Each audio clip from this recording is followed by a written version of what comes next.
Welcome to today's episode of Office Hours here in my office. But it's probably not a whole hour. That's why there's multiples of them. This one, in fact, this one is number 7. And today we're going to, as we have 6 times before, sit down and take a look at 3 of you, my beloved audience, 3 of your most pressing questions, 3 of your most difficult questions about how to be a game master. Whether that's a dungeon master, a space master, whatever you want to call yourself, I want to help you be better at it. And I'm going to do that 3 questions at a time every week right here on my channel. So, if you want to get involved, if you have a burning question, go ahead and hop on over to my website. It's www.adam-koble.com/office-hours. Office hours. So over my website, and you can submit your questions there, and you can take the fruit from the tree of my knowledge and eat it. But it won't curse you, so it's cool. It's not cursed knowledge. The knowledge is not cursed. So, today, I have 3 questions. One is kind of a nice tie-in from our last bit about talking about adventure and structure, and the other 2 are about the relationship between a GM and their players. So, some good ones today. I'm looking forward to it. Let's get in on our first question, shall we? This question comes to us from Steins JD. My name is John. I'm new to being a GM. My question is about making more open quest for players. What prep can I do for a quest where the completion of an object isn't as simple as go here and do the thing? How can I plan for all the ideas the players might have if they're asked to track down a person they know next to nothing about without having to improvise on the spot? You've done 2 quests like this in Mirror Shades and in Swansong. I was wondering how you plan for bounty hunter quests. Thanks for taking my question. Well, John. How do we plan for open-ended objectives? How do we plan around moving our games from, as old Steins here said, how do we move away from go here, do the thing, and move towards something a little more complex, a little more interesting? I think it's a good question because we're always trying to entertain ourselves, right, as we play, in as much as we're entertaining our players. I mean, there's that bullshit anecdote about what it's not about the journey, it's about the it's not about the destination, it's about the journey. That's how that goes. So as a GM, you really have to look at the game that way, because if you don't, it can lead to all kinds of pitfalls as a GM. You'll go bananas. You'll lose your mind if all you think about is when are the players going to get to the destination? When are they going to complete the mission? This is the case too for watching games on Twitch, right? Like, I get audience feedback constantly about, like, when are they going to finish a mission? When is this mission going to be over? When are they going to get through this arc? When is this mission going to be finished? They never accomplish anything. They don't do things. And I mean, okay, like, sometimes the game can drag, and part of your job as the GM is to be the one in the back with the whip, being like, okay, everybody, let's drive this forward, let's move to the next scene. But a lot of what you want to do is be able to give a game space to breathe, right? So, so let's talk about the go here, do this kind of quest. So, as GMs, we tend to go after that whole go here, do this thing because the code of how games work is sort of hardwired into us in terms of achievement, right? Games are about accomplishing things. They're about achieving shit. They're about killing the bad guy or getting the MacGuffin or doing the best at something. And they're very kind of carrot and stick, do this design. And so we carry that from media to our table, right? So The trick here is to first of all recognize that there's a reason why you want to start with the go here do the thing quest, because it's so simple. It's so easy to feel that reward at the table, right? So you can say, go to do the thing, and when they've done the thing, there's a nice clear ending, right? So that's why we're drawn to these. But as a GM, it can get so tedious, right? Like, you don't want to run a game that's actually just 100 small games of doing the same shit over and over, right? You don't want your game to turn into the World of Warcraft of tabletop RPGs in a bad way. I mean, there's some cool stuff in World of Warcraft, but not the quest structure, not the go here, do this, get a better thing to do the thing kind of way. That's painful and hard to GM through. And I think sometimes, above and beyond the question itself, if you're constantly focused on an objective, you're waiting for the players to get to the next objective. If the players are waiting to get to the objective themselves, they're constantly fighting you on that. It's important to just sit back and let the game breathe, right? Like, it doesn't have to be about driving the narrative somewhere or grinding for the next goal. It can just be about exploring the space your characters are in and encouraging your players to do more of that is going to get you more mileage out of the go here, do this quest, right? Because sometimes the go here, do this is fun if you stop, right? Like, if you, I mean, I'm a great go here, do this kind of player. I love to go there and I love to do that. I am objective focused, but it's nice to introduce moments in the game to allow them to kind of wander around in the space. To say, you're in this limestone cavern and there are beautiful crystalline structures growing on the ceiling, and you hear a faint humming somewhere in the cave. If the players have been whip-cracked by both you and the game to pursue their objective, they'll never stop and be interested in the space they're in because it's not prevalent. And so you're forced to attach everything, like remoras attached to a shark. You have to attach everything to this main driving objective, or the players won't care about it. I mean, I do this in West Marches, right? I ignore things as a player that that aren't about my objective. If we're talking specifically about creating non-linear objectives for the players, so this is a step between, because I see a lot of advice where people flippantly say, well, just ask the players what they want and make it up as you go, but this is a question about not improvising, right? Like, John specifically asked without having to wing it. So we're talking about prep here. So if we're talking about a mid-stage between those two, we want to create non-linear objectives. And when we do that, it's going to depend first and foremost on the game you're playing, not necessarily the mechanics, but on the premise of that game, right? Like, if you're playing a game that is mission-based, we're talking about, like, say, Swan Song sometimes, and Mirror Shades always, but also never, where some fictional entity is prompting the action. This is Gandalf being like, get out of your bed, Frodes, to fry a ring in the fires of Mount Doom. Let's go and smoke a pipe weed and then do it. Because the premise of your game will dictate the flow of your narrative.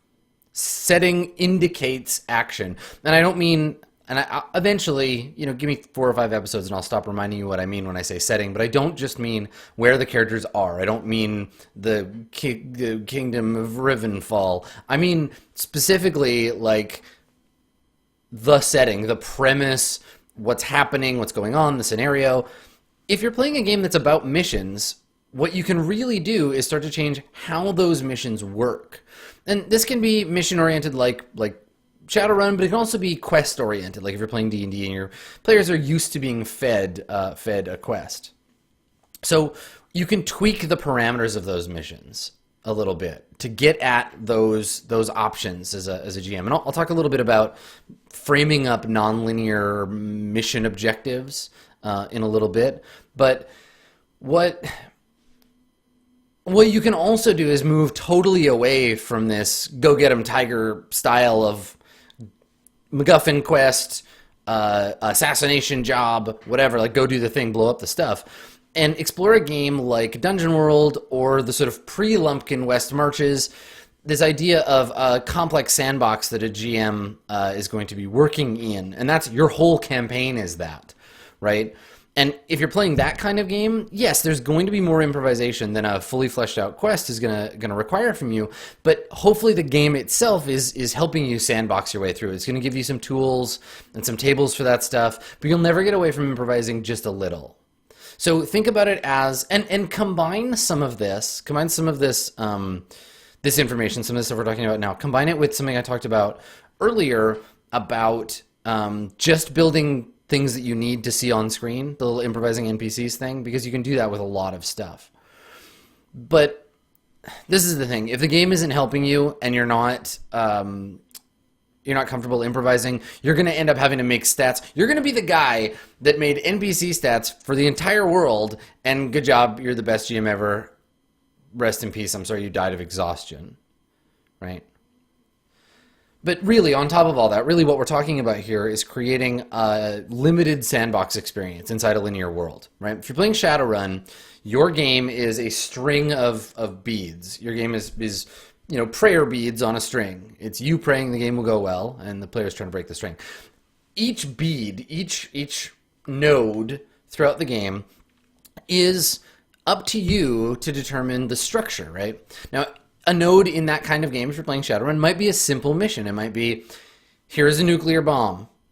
Go to the offshore base where all the bug spirits are and nuclear bomb that base, right? Straightforward.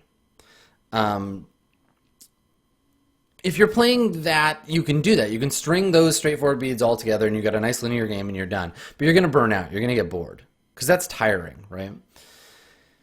If you're playing Shadowrun and you want to make something new that isn't just point A, point B, inevitable betrayal by Mr. Johnson, point C, game over, you got to think about the shape of the narrative. And if you watch me talk about video games much, you understand what I mean by shape of the narrative, shape of the space, the places you can make choices in and where they lead you, right? Sandbox is a big open space you wander around in all you like. Linear space, railroad type game, you don't get to choose where you go. You go to point A, B, C, and you're done. Now, you can have a game that is a sandbox, like Swan Song, where there is a path through that sandbox of linked missions. You can have a game that's linear, but within each of those nodes, you can give a little bit more freedom. You can make mini funnel-shaped sandboxes. So let's talk about the Flores mission, right? The last mission in Mirror Shades. The Flores mission was a funnel-shaped sandbox. It felt a little like a murder mystery, but really what I was doing was I was creating a system in which all eventualities led to the end. It led to some big conclusion.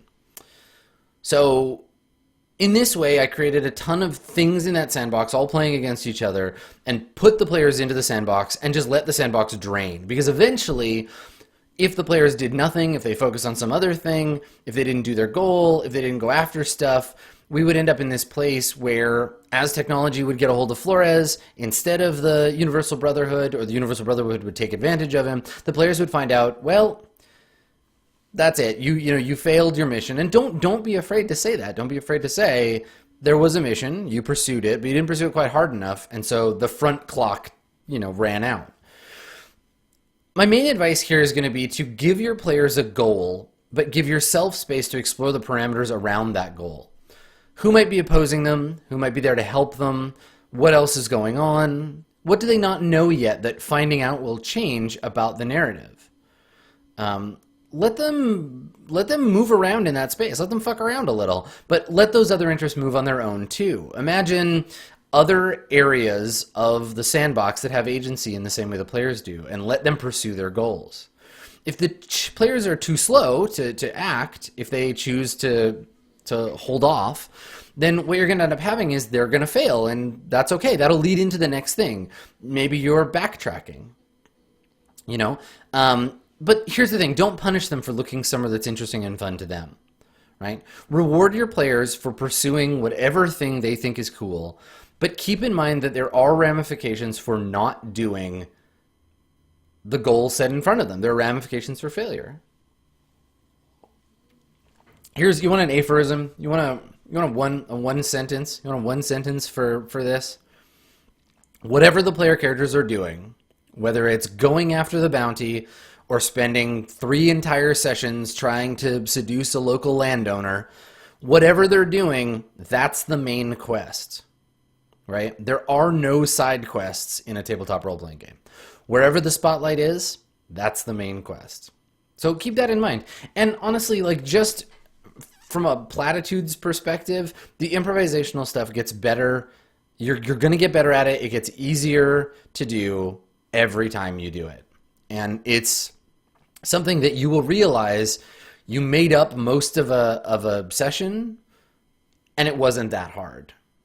And so when that happens for you, I'm proud of you. I mean, I'm proud of you now. You're GMing. So do that.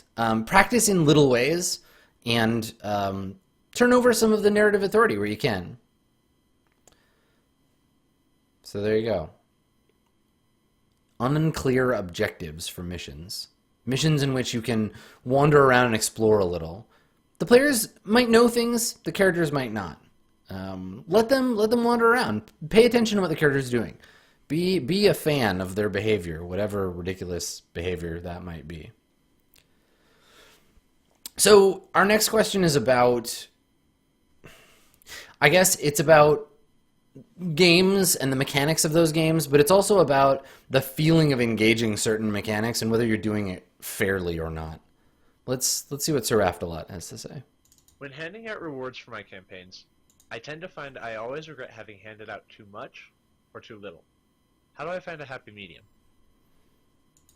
Yeah, rewards. Rewards for your games. It's an age-old question in tabletop RPGs, right? Like, there are ways to qualify a dungeon master back in the day by how much loot they gave out, right? Like, this comes from... So if you were a GM that would just hand out shit, you would be considered a Monty Hall of GMing, which is an old reference. I had to look it up. It predates me, but it's a D&D favorite. If you are a Monty Hall GM, you give out too many magic items. You give out too much gold. You're just like, sure, here's a wand of magic wish killing. Yeah, no, here's a +5 plate hat of plate mailing. It doesn't look like enough. You're not happy yet. You know, the inveterate gift givers. This is the thing. And then we worry that if we're not that guy, are we being Scrooge? Are we being Ebenezer Scrooge? I mean, like pre-Ghost Ebenezer, OG Ebenezer, the good one. Anyway, the thing here is that the reward structures in games should be built into the game, right? And mastering those rules is just like mastering any other rule, right? It's just like hit points, hit dice, whatever. All of that stuff should come from the designer to your brain. Rewards tend to be mechanical because that's the easiest thing to replicate from game to game, and it's a game designer's job in a lot of ways to create a replicable experience. If a game designer has made a game that is so totally different from group to group, they have not really done a great job making a game because they can't impart an experience, and it's kind of you're winging it, and it's not finished, really. So, you know, let's look at D&D, right? D&D has 2 goals. And by way of Dungeons and Dragons, you get every other fantasy game of all time. There are 2 things that you're rewarded for, or rewarded with, rather. Loot and experience. And loot often gives you the ability to get more experience. But then you top out an experience, and then all you can do is get loot. And then, once you've reached that maximum, the game's reward structures just fuck off. And now you're alone with the narrative. And if you've been playing D&D to level 20 or whatever, and you're max level, you are not comfortable with the narrative. You do not want to be alone in the room with the narrative. The narrative will fuck up your shit. You're not ready for it. So, in D&D, think about this. So as a GM, in D&D, you disclaim responsibility for both of the main sources of loot, of reward. you are not responsible for deciding how much loot to give out. That's why there are loot tables. And you don't get to decide how much experience something is worth. The game does that for you. So you're probably good in that case just sticking to the guidelines the game gives you and trusting the designers didn't make a terrible game. I know. Game designers are terrible, so usually their games are awful. But trust me on this one. They know what they're doing sometimes. So don't bend the rules. I guess this is a warning flag. If you roll on the loot table for an appropriate encounter for Dungeons & Dragons or Pathfinder or a game that has those structures, if you roll on a loot table and you're like, "Aw, it's just a +1 sword. Maybe, it'd be more fun if I gave them a wand of fireballs." Yeah. Be careful. Be careful about that because, the rules are designed for that in a specific reason. So try not to fuck around with that. The other thing is don't mess with the experience point stuff in the game. Now, okay, so I know that's not what you're asking. You're not asking me, am I playing by Dungeons and Dragons rules correctly? You're either trying to make a more organic game experience, you're trying to create a world that feels real, or you're hacking it, or you're just playing something where the reward structure of your game isn't a direct one-to-one like dungeon fucking to treasure ratio, right? You've moved past that if you're asking this question. You've stepped away from the built-in module for reward, or the game never had one in the first place, and now you gotta do the thing. You gotta step up to the plate and sports metaphor your way out of this. So how do we play fair and give out rewards that feel right to us, right? Well, honestly, play by the rules. There's no special advice here about if the game has a rules structure and you're feeling weird about how it goes, you're probably going to need to keep changing them. And if you're hacking, you got to unhack and rehack and do this stuff over and over. And we call that playtesting. And I'm sorry, but you can't get away from it. But let's talk about the other thing, right? So we know that giving out too much loot, giving out too many rewards can feel like a mistake. So let's talk about fixing that mistake. It can be tempting, and this is hard. I see this happen a lot. It can be tempting to change your mind, right? To see that ever-smoking bottle save their ass one more goddamn time and just get all full-on obsessive about taking it away, right? We're the GM, right? We can do that shit. But you wake up and your fucking bottle is gone. Uh-oh, too bad. Better move on. Somebody stole it. Problem solved. What a great GM I am. But that's either going to seem to your players like straight up GM horseshit, or it's legitimately going to be straight up GM horseshit, right? And you've forgotten the core rule of being a GM in a situation like that. And that rule is anything the players see in the narrative, they can and will probably try to take it for themselves. If you say grav tank, they say give it to me, right? If you say magic sword, they are going to go after the magic sword. Especially if you've introduced something that's going to unbalance the game, it's totally unfair, giving them an advantage. They're going to want it so bad, and they're going to do everything they can to get it. So just stealing it from them, it's not going to fix it. They're going to go crazy and try to go after it. They're going to follow it. All you've done is made your game search for the grav tank. You've completely derailed the game by trying to take it away. People ask me this about Dungeon World all the time. They're like, "Well, how do I make the paladin less powerful? What do I do? The paladin does too much damage, and I can't hurt them." And their answer to this is kryptonite, right? Punch a hole in the paladin's armor. Hurt the paladin in some way that's like so overpowered they can't even mechanic their way out of it. But what you really want is to find other ways that they're weak, or find ways to highlight play that isn't about the loot you've given them. The flip side of this, too, is that people worry about it so much. People worry so much. People worry so much about this that the real thing you got to remember is that players are careless. They're careless and not focused on the moment. And if you give them the opportunity to lose a thing, and you make that soft move that says, you know, if you do this, you might lose that grav tank. And then they ignore you, well, fucking take the grav tank away. Like you warned them. That's what soft moves are for, right? Simple, straightforward. So the reasons why you might feel like you're giving away too much stuff, why that might come up for you, why you might have that anxiety, it might be a case of something as simple as a rules screw up, right? Like, oops, I rolled on table F when I should have rolled on table D, and now you have a magic sword. You can compensate by that. We talked about that a little. But it might also be a case of mistaken world building, right? Like, if you populate your entire game realm with wizard knights in +5 enchanted plate, you know that it's only going to be 3 or 4 sessions before every single player is going to jack that shit and they're going to be geared out in +5 wizard plate. That's it. That's how it goes, right? It can also be a case of a single mistake where you think that an NPC, you know, he's level 20. They'll never get away. Like, they'll never be able to destroy him. This level 20 NPC, he's safe. I'm going to give him, yeah, Ring of Wishes. Cool. No problem. All right? He's going to get killed. He'll get killed and jacked for that ring. That's how it goes. More usefully, though, you can make powerful stuff have a caveat. That's why we invented charges, right? That's why charges happen. Make your magic items complicated. And when I say magic items, I mean OP MacGuffins. I mean shit that you've given the players that is powerful and gonna like fuck with the balance in your game. The balance of power in your game. So if you do that, complicate those items, make them hard to use, make them a hard choice. Give them that grav tank, but let them know having a grav tank is dangerous. People will come looking for you, right?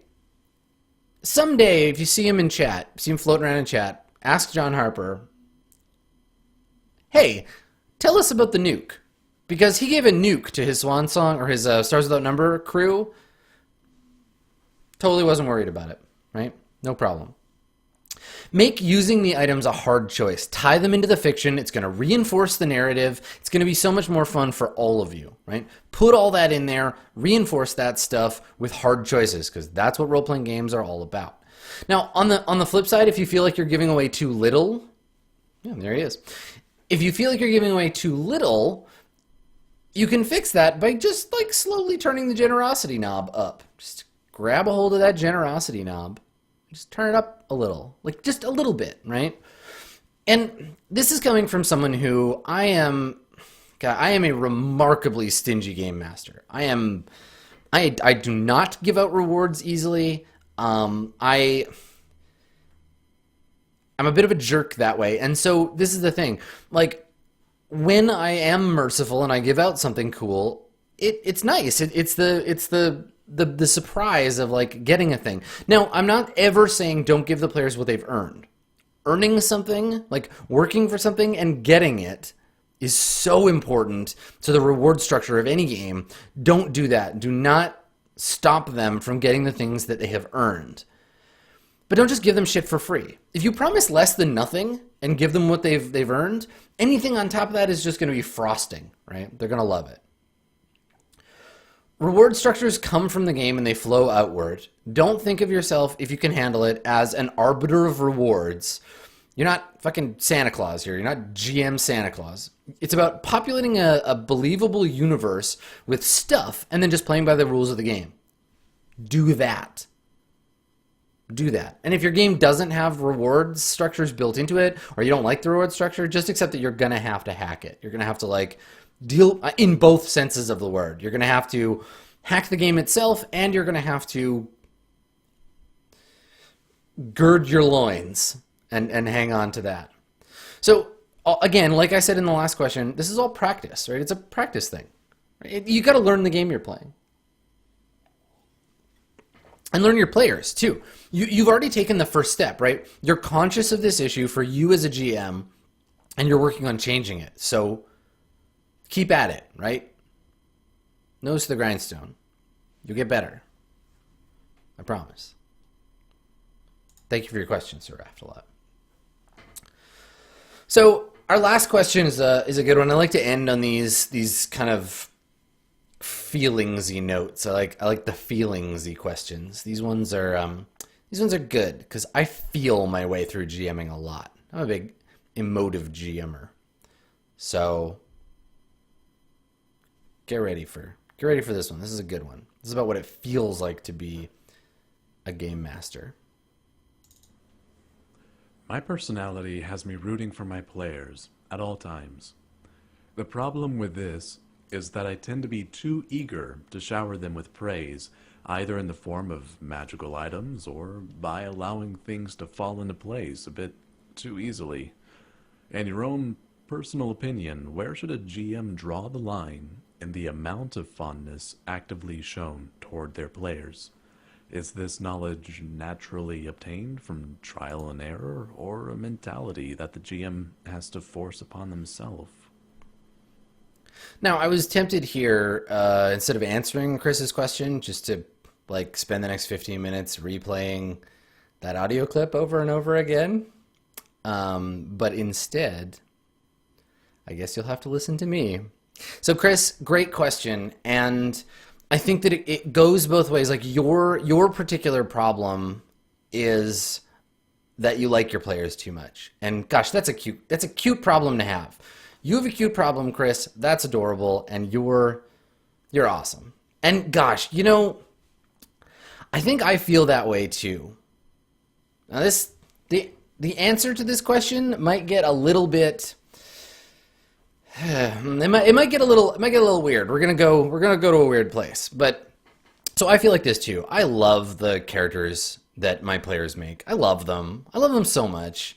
Even the obnoxious ones. Like they're expressly saying, I care about this part of the fiction. This character is an outpouring of my own creative energy. I'm a person, and god damn it, I have something to say. Here's my character. Even if the character is just kind of a troll and whatever, like your players' characters say something about them. And so for me, it's hard to not want to see them succeed. It's hard to not want to watch them thrive in some meaningful way. And that can be tough. That can be really tough, because I think that a lot of the pressure that we have as GMs is to be like fair and harsh but fair, cruel but forgiving, loving but painful.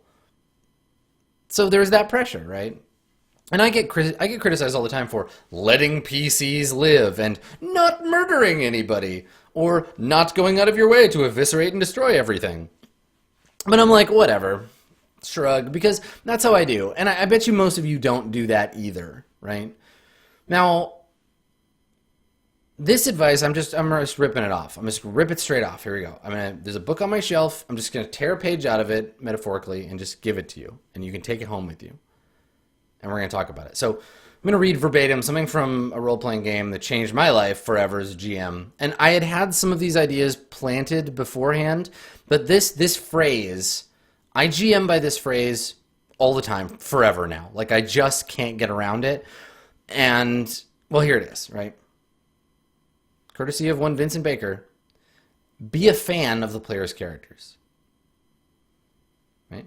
Be a fan of the player's characters. In the same way you're a fan of anything.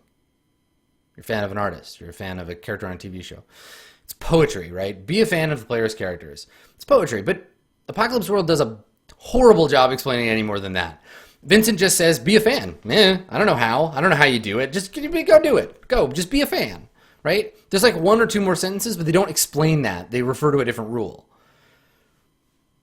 So when we wrote Dungeon World, we blew it up a little, because a lot of the things that we do in Dungeon World are kind of our interpretations of some of the stuff that got the seed that got planted in Apocalypse World. So what we said there was, think of the player's characters as protagonists in a story you might be watching on TV. Cheer for their victories and lament their defeats.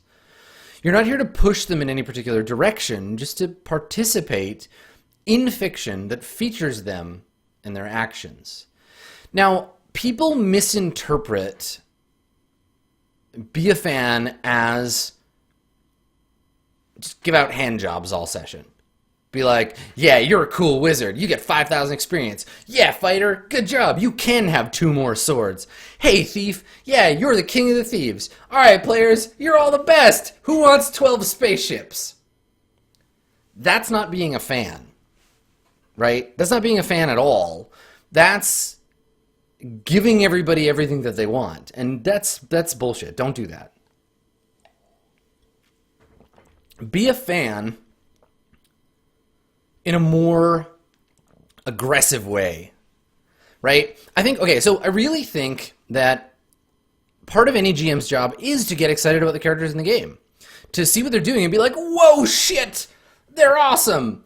But then also be like, whoa, shit, you just fucked it up big time, right? To just get stoked. Being a GM is about getting fucking stoked. Get stoked about your game. Get stoked about the players. Be excited, because if you're not excited, you are going to suck. Seriously, if you're not excited about your game, you are going to suck.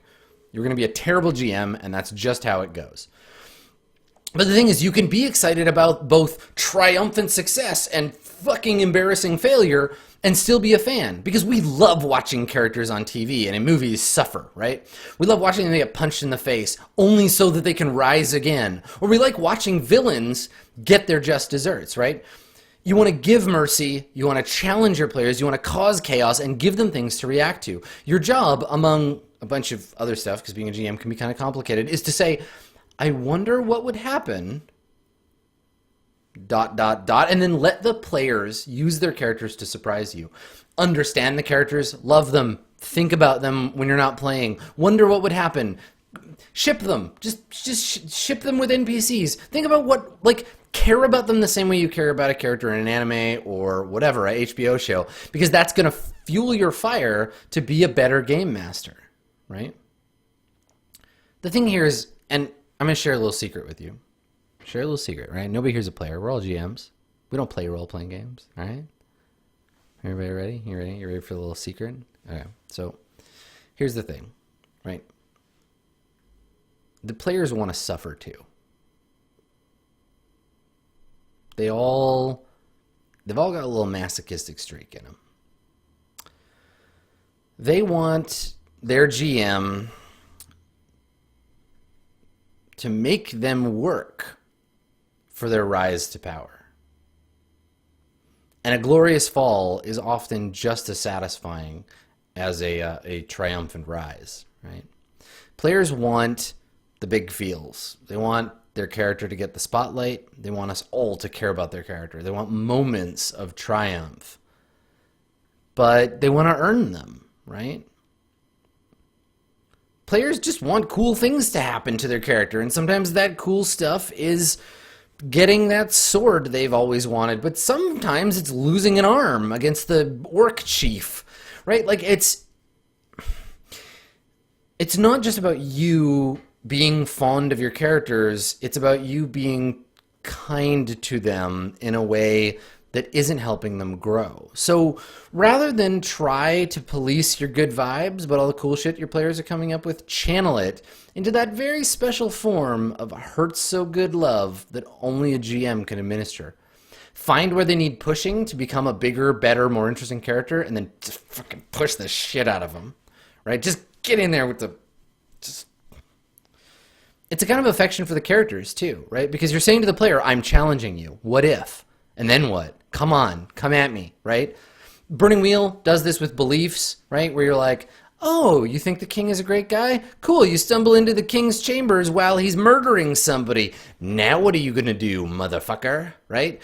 Challenge them, because that's what they want. They want to be able to lunge forward with all of the, like, cool shit they've got in their mind so they can show off. If you don't push them, then they'll never grow, right? I'm not saying you love your characters in the wrong way. I'm not saying that you're doing it wrong, but you're coming here and saying you're not certain about the amount of fondness. I'm saying think about the way you can show that fondness, right? Redefine it. The players and the characters also, but the players they're gonna appreciate the soft touch of the velvet glove once they know you've got an iron fist dwelling inside that glove, right? The only kind of love that doesn't matter or doesn't count is a love that you haven't examined, that you haven't tried to make better. And if you're willing to make life easy for your characters, they'll never get better, they'll never be interesting, they'll never grow. If you're being too cruel to them, they'll suffocate. You have to put the pressure on your players as a set of parameters. You need to bound the space around them and then watch them expand to meet you, right? It's give and take. It's push and pull. So basically you'll learn that there are forms of cruelty that are sorts of kindness, and there are forms of kindness that are also cruel. And you can be a fan of someone while you're kicking the shit out of them, so long as you're doing so fairly by the rules of the game and consensually, right? Check with your players. Ask permission. Say, hey, I've got a really good idea, but it's going to mean your character might go through some serious shit right now. Are you excited about that challenge? Do you want to take that on? And if they're like, I'm having kind of a rough week. I don't know if I can handle you kicking the shit out of my character right now. Can I take a back seat? Can we focus on somebody else's character? Then do that, right? Listen to them. Don't be a dick about this. Ask them if they feel smothered by the amount of success they're having or strangled by the lack of success that they're having. And people make jokes about this all the time because it's fun to talk shit about the GM and be like, oh, you never give us experience. But check in when it's not a joke in play. Be like, yeah, so y'all are joking about the XP thing, but like, do we need to talk about it? Because I feel like, you talk shit all the time. So find a nice medium between smuggling bad shit into your game under the radar, right? Because players like to be surprised. And then also, orbitally bombarding them with that stuff. Talk to your players, work that stuff out, but don't give them all the details because they want to be surprised. And so do that, stick to the spirit of the rules of the game you're playing, and you're going to be fine. I mean, shit, all the advice that I've just given you, if you take that advice and you put a sexy leather hat on it, you're ready to jump into some more adult stuff, and they'll probably even call you Dungeon Master and everything. But, like a Scourge only does like 1d4 damage, so, I mean, whatever. So that's my advice, right? Find a way to be cruel with kindness and kind with cruelty. Learn that there is no such thing, and you'll realize that funness is about giving players the opportunity to teach you something about their characters. And they're gonna love you for it. So yeah, that's today's episode. Nice and concise. The thing about GMing is that there's just so much to it that the more specific the question, the more I think we can cover. So give me your questions. Give them to me. I want them. I feed on them. They give me power. www.adam-koble.com/office-hours. Submit them. Submit to the Dungeon Master. I mean, or don't. You don't have to if you don't want to. But come on back next week. And we will be back with more Office Hours. Episode 8. Same time. Next Monday. Bye, everybody. Thanks for coming.